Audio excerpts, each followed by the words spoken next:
PR ने अगर इसके ऊपर डिसीजन लिया है, उन्होंने किसी को, ना एसोसिएशन को ना चैम्बर को ऑन बोर्ड लिया है।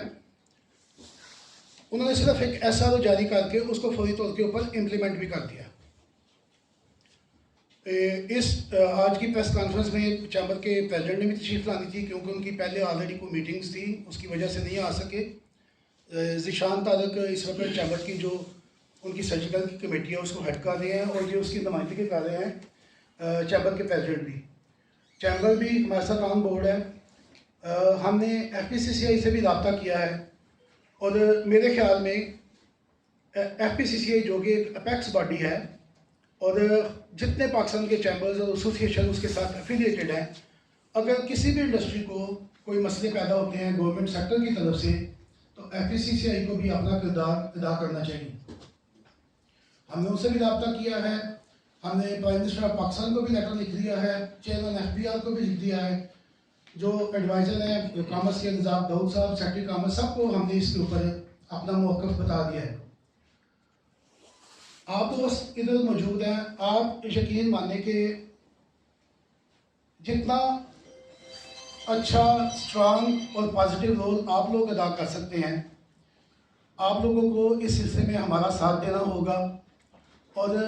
आपका साथ ज़्यादा इफेक्टिव होगा और किसी भी साथ से। तो मैं ये भी आप सबसे उम्मीद करूँगा कि आप इसके ऊपर हमारा साथ देंगे, हमारी आवाज़ को बुलंद करेंगे, उन ईवानों तक पहुँचाएँगे जिन्होंने इसके ऊपर डिसीजन लेना है। हमारा मुतालबा ये है कि इस जो अमेंडमेंट उन्होंने की है इसको रिवर्स किया जाए,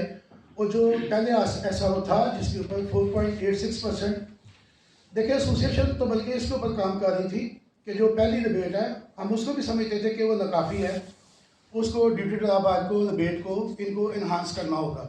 उसके ऊपर भी हम वर्किंग कर रहे थे, बजाय इसके कि हम उसके ऊपर वर्किंग करके इनको देते,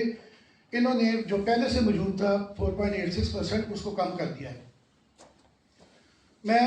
दावे से कहता हूं कि आप देखेंगे इसके इतने बुरे असर आने वाले दिनों में, आने वाले चंद माह में आप देखेंगे कि इंडस्ट्री की एक्सपोर्ट किस तरह फॉल करेगी, क्योंकि सर्जिकल इंडस्ट्री ये 4.86% इनका एक किस्म का ये रनिंग कैपिटल है। तो जब आप उसकी अंदर कटौती करेंगे, और अगर ओवरऑल देखा जाए जो हमारी 400-450 मिलियन की एक्सपोर्ट है, और अगर ये देखा जाए कि ऑन द होल गवर्नमेंट इस सेक्टर को पे क्या कर रही है, तो आप बड़े हैरान होंगे कि ये ज़्यादा अमाउंट नहीं बनती। तो मुझे नहीं समझ आती कि इसके ऊपर कटौती लगा के वो कौन से अपने काम सीधे करना चाहते हैं। हमारी ऐसे इदारों से, स्पेशली FBR से, उनके चेयरमैन से ये बड़ी रिक्वेस्ट है कि काइंडली आप जो इंडस्ट्री मुखालफाना फैसले हैं उनको वापस लें, और एक्सपोर्ट ओरिएंटेड इंडस्ट्री जो है उनको फेवर करें, उनको सपोर्ट करें। अगर सर्जिकल इंडस्ट्री को इसके अंदर इतना पोटेंशियल है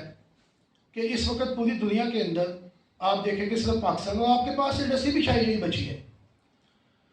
इसको अगर आप देखें, ये हम 400-450 मिलियन की जो एक्सपोर्ट है, कोई दूसरा कंट्री इसके अंदर कोई वाज़ह तौर पे इन्वॉल्व नहीं है, तो हम मेजर प्लेयर्स हैं। लेकिन पोटेंशियल इतना है कि जो हमारे $400-450 के इंस्ट्रूमेंट्स हैं, उनकी अगर आप नेट के ऊपर ट्रेडिंग देखें, तो सिर्फ सर्जरी इंस्ट्रूमेंट्स की जो ट्रेडिंग है, it is about 18 to 20 billion US dollars. ये वाहिद सेक्टर है कि अगर गवर्नमेंट इसकी सरपरस्ती करे तो ये नाकाबिल यकीन हद तक उनको रिजल्ट दे सकती है। तो मेरी बस यही रिक्वेस्ट है प्राइम मिनिस्टर ऑफ पाकिस्तान से भी, जो मिनिस्ट्री ऑफ कॉमर्स है उससे भी, FPR के चेयरमैन से भी, कि काइंडली इसको रिकन्सिडर करें, और ये जो आपने अभी अमेंडमेंट की है इसको वापस लें। आप दोस्त बैठे हुए हैं, अगर किसी का कोई इसके बारे में क्वेश्चन हो तो भी